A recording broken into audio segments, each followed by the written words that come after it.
বন্ধুরা, আজকের ভিডিওতে আমরা আপনাকে আফ্রিকার দেশ বুরকিনা ফাসোর রাষ্ট্রপ্রধান ইব্রাহিম ত্রাওরের সেই অবাক করা পরিকল্পনা সম্পর্কে জানাতে যাচ্ছি, যেটা শুনে পুরো দুনিয়া হতবাক হয়ে গেছে।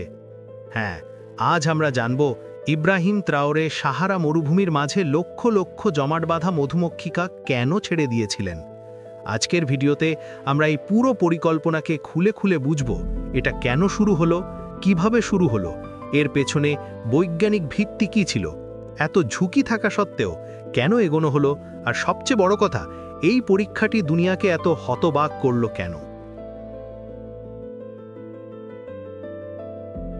বুরকিনা ফাসো আফ্রিকার সবচেয়ে দরিদ্র দেশগুলির একটি। প্রতি বছর এই দেশের হাজার হাজার লোক পার্শ্ববর্তী দেশগুলিতে যেমন ঘানা বা আইভরি কোস্টে কাজ খুঁজতে, বিশেষ করে মৌসুমী কৃষিকাজের জন্য পাড়ি জমায়। বুরকিনা ফাসো পশ্চিম আফ্রিকার মধ্যস্থলে অবস্থিত খরাপ্রবণ তৃণভূমি নিয়ে গঠিত। এই স্থলবেষ্টিত দেশটির উত্তরাংশে সাহারা মরুভূমি এবং দক্ষিণে ক্রান্তীয় অতিবৃষ্টি অরণ্য। বুরকিনাবে জাতির লোকেরা দেশের প্রধান জনগোষ্ঠী এবং এরা মূলত দেশের ঘন বসতিপূর্ণ দক্ষিণ ভাগে বাস করে। মাটির মান খারাপ এবং প্রচুর খরা হলেও এরা মূলত কৃষিকাজেই নিজেদের নিয়োজিত রাখে।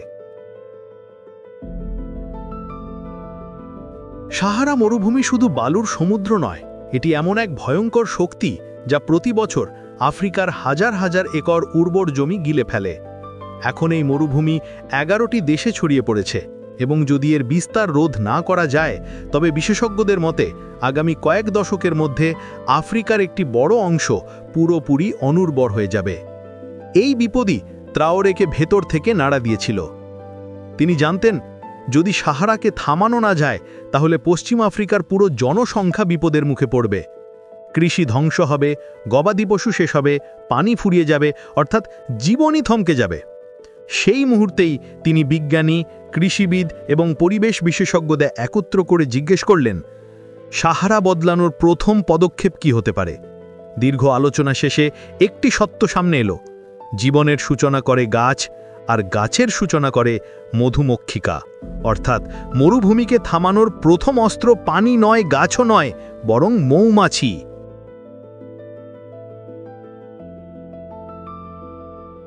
এই একটি লাইন পুরো পথ বদলে দিল। ত্রাওরে ঘোষণা করলেন, যদি জীবনের শৃঙ্খল শুরু হয় মৌমাছি থেকে, তবে লড়াইও সেখান থেকে শুরু হবে।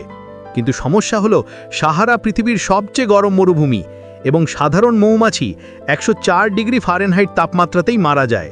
সেখানে 150 ডিগ্রি ফারেনহাইট তাপমাত্রার বালু কয়েক সেকেন্ডেই তাদের ধ্বংস করে দিতে পারে। কিন্তু ইব্রাহিম বললেন, সমস্যা মৌমাছির নয়, সমস্যার মূল হলো মৌমাছির ধরন।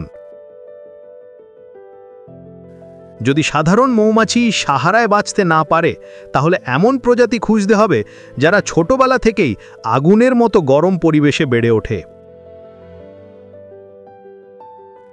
এখান থেকে শুরু হলো ত্রাওরের সবচেয়ে বিস্ময়কর গবেষণা। আফ্রিকা ও আরবের সেই অঞ্চলগুলোর তথ্য তিনি সংগ্রহ করতে লাগলেন, যেখানে প্রচণ্ড গরম, পানির অভাব এবং অত্যন্ত কঠিন জলবায়ু থাকা সত্ত্বেও কিছু প্রজাতির মধুমক্ষী টিকে থাকে। গবেষণা তাকে এমন দুটি শক্তিশালী মৌমাছি প্রজাতির কাছে নিয়ে গেল, যাদের বলা হয় হিট রেজিস্ট্যান্ট হানিবি। প্রথম প্রজাতি ইস্ট আফ্রিকান ল্যান্ড হানিবি। শতাব্দীর পর শতাব্দী তারা পূর্ব আফ্রিকার শুষ্ক ও গরম উপত্যকায় টিকে আছে। তাদের দেহ ছোট, রং হালকা এবং ডানা বেশ শক্তিশালী, যার কারণে প্রচণ্ড গরমে উড়তে পারে। দ্বিতীয় প্রজাতি আরবিয়ান বা নুবিয়ান হানিবি। এরা সুদান, এরিত্রিয়া, সোমালিয়া ও দক্ষিণ আরবের দহনকারী গরম এলাকার বাসিন্দা এবং তাদের চাক দীর্ঘদিন স্থির রাখতে সক্ষম। উভয় প্রজাতির বিশেষ ক্ষমতা হল তারা দেহ থেকে গরম দ্রুত বের করে দিতে পারে, ছোট দলে থাকে এবং 110 ডিগ্রি ফারেনহাইট তাপমাত্রাতেও অবলীলায় কাজ করতে পারে। ত্রাওরে সঙ্গে সঙ্গে সিদ্ধান্ত নিলেন, সাহারার সঙ্গে যুদ্ধ করতে হলে এই শক্তিশালী প্রজাতিই লাগবে। তিনি বিশেষজ্ঞদের নির্দেশ দিলেন, আফ্রিকার বিভিন্ন স্থান থেকে এসব বিশেষ মৌমাছি সংগ্রহ করতে, তাদের জিন, আচরণ এবং তাপ সহ্য ক্ষমতা পরীক্ষা করতে এবং পরীক্ষার জন্য প্রস্তুত করতে। এদিকে বিজ্ঞানীরা আরেকটি বিস্ময়কর তথ্য খুঁজে পেলেন। সাহারার মাঝখানে এমন একটি স্থান আছে যেখানে হাজার হাজার বছর আগে মৌমাছি বেঁচে ছিল। এই স্থান লিবিয়ার কুফরা ওয়েসিস, যেখানে 5000 থেকে 10,000 বছর পুরনো মৌমাছির নমুনা পাওয়া গেছে। অর্থাৎ এটি সাহারা মরুভূমি হওয়ার আগের সময়ের প্রজাতি, যখন এই অঞ্চল ছিল সবুজ, নদীমাতৃক ও জনবহুল। এই আবিষ্কার ত্রাওরের জন্য আশীর্বাদ ছিল। তিনি নিশ্চিত হলেন, যদি প্রাচীন মৌমাছি এই পরিবর্তিত পরিবেশে হাজার হাজার বছর টিকে থাকতে পারে, তাহলে আধুনিক হিট রেজিস্ট্যান্ট মৌমাছি তো অবশ্যই সফল হবে। এখান থেকে শুরু হলো প্রকল্পের সেই অংশ যা শুধু বিজ্ঞান নয়, বরং অর্থনৈতিক বিপ্লবও আনতে পারে। পৃথিবী জুড়ে মধুমক্ষিকা $বিলিয়ন কৃষি উৎপাদন রক্ষা করে। শুধু আমেরিকার ক্ষেত্রে এদের অবদান $15 বিলিয়ন। ত্রাওরে জানতেন, সাহারার প্রান্তে মৌমাছি স্থাপন করতে পারলে প্রথমে ফিরে আসবে বুনোপাতি গাছপালা, তারপর ঘাস, তারপর কীটপতঙ্গ, তারপর পাখি, তারপর পশু, আর শেষে মানুষও ফিরে আসবে। এটি একটি রিগ্রিনিং চেইন রিঅ্যাকশন। অবশেষে যখন শক্তিশালী আফ্রিকান ও নুবিয়ান মৌমাছিগুলোকে সাহারার প্রান্তে ছাড়া হলো, তখন কয়েক সপ্তাহের মধ্যেই জমিতে লুকিয়ে থাকা প্রাচীন বীজগুলো জেগে উঠতে শুরু করলো। ছোট ছোট গাছ দেখা দিল, যা আবার কীটপতঙ্গ, পাখি ও প্রাণীদের আকর্ষণ করতে লাগল। প্রকৃতির বৃত্ত আবার ঘুরতে শুরু করল। এর সঙ্গে আরেকটি বিস্ময়কর ঘটনা ঘটল।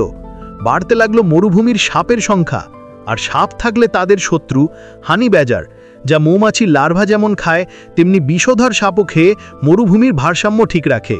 অর্থাৎ মৌমাছির আগমনে শুধু গাছপালা নয়, পুরো প্রাকৃতিক নিরাপত্তা ব্যবস্থাই ফিরে এলো। বিশ্ব বিস্ময়ে দেখল, সাহারা আর শুধু বালুর সমুদ্র নয়, বরং ধীরে ধীরে জীবনের দিকে ফিরছে। তবে ত্রাওরে জানতেন, শুধু মৌমাছি দিয়ে মরুভূমি পাল্টানো যাবে না। পানি, মাটি ও আবহাওয়ার যত্ন নেওয়াও জরুরি। বিশ্ব প্রথমে ভেবেছিল তিনি পাগলামি করছেন, কিন্তু এখন সবাই প্রশ্ন করছে, তিনি কি সত্যি সাহারাকে পুনর্জীবিত করতে যাচ্ছেন? শেষ পর্যন্ত সবাই বুঝল, মৌমাছির দ্বারা ত্রাওরের করা শুধু একটি পরীক্ষা নয়, এটি আফ্রিকার ভবিষ্যৎকে বাঁচানোর একটা পুনর্জন্ম পরিকল্পনা। আর যদি এই পরিকল্পনা সম্পূর্ণ সফল হয়, তাহলে হয়তো দুনিয়া একদিন বলবে, সাহারাকে পাল্টে দিয়েছিল কোনো বড় বৈজ্ঞানিক প্রতিষ্ঠান নয়, বরং একজন তরুণ নেতা, ইব্রাহিম ত্রাওরে। বন্ধুরা, আপনাদের কি মনে হয়, মৌমাছির দ্বারা সাহারাকে আবার জীবিত করা সম্ভব?